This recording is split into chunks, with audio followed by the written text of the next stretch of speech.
পরীক্ষিত failure আজকে অর্থমন্ত্রী, পরীক্ষিত failure তৎকালীন বিদ্যুৎ প্রতিমন্ত্রী, আজকে বিদ্যুৎ মন্ত্রী। শত শত ভুতুরে আন্দোলন তাদের পৃষ্ঠপোষকতায় এবং উস্কানিতে হয়েছে, এটা আমরা সবাই জানি।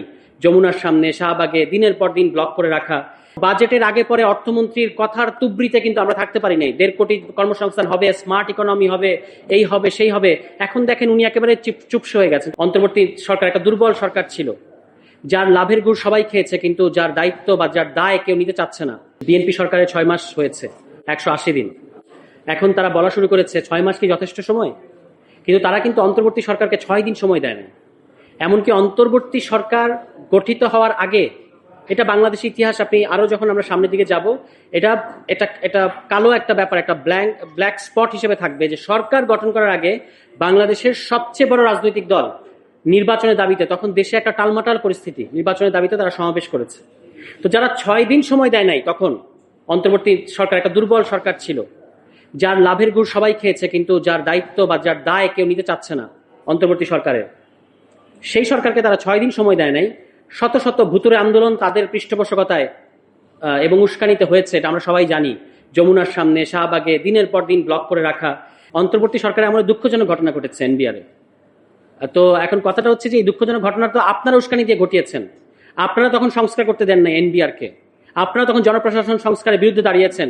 ব্যাংক রেজলিউশন অ্যাক্ট আপনারা পাশ করতে দেন নাই, কিংবা পরে একটা বিতর্কিত ধারা যুক্ত করেছেন, এবং এই কারণে আপনারা আইএমএফ এর লোন পান নাই। আইএমএফ এর সামিটে অর্থমন্ত্রী গিয়েছিলেন এবং তার দলবল নিয়ে গিয়েছিলেন, উনি ফেরত এসেছেন শূন্য হাতে। সিম্পলি আইএমএফ খুব ক্যাটাগরিক্যালি বলেছিল যে আপনারা এনবিআর সংস্কার করেন নাই, মানে পৃথকীকরণটা নিশ্চিত করছেন না, এবং ব্যাংক রেজলিউশন অ্যাক্ট আপনারা যেহেতু এরকম একটা কালো কানুন ঢুকিয়ে দিয়েছেন যেখানে বিতর্কিত এবং ডিফল্টার যে সমস্ত প্রতিষ্ঠান আছে তারা আবার মালিকানা ফেরত পাবে, কাজে আমরা আপনাদেরকে ঋণ দেব না। এবং তারা কিন্তু ঋণ না পেয়ে ফেরত এসেছে।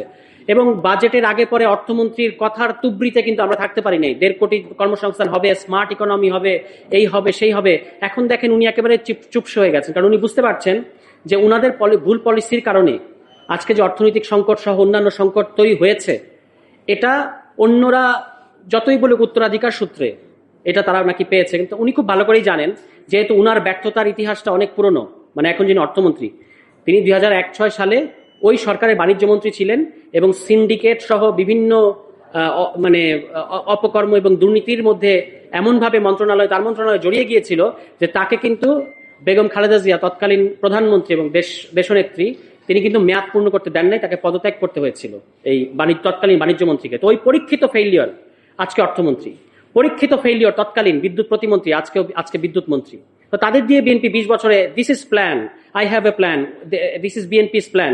সরকারে আসার আগে বলেছে তারা যে আমাদের অনেক প্ল্যান আছে, এখন তারা বিরোধী দলকে বলছে আপনাদের প্ল্যান দেন।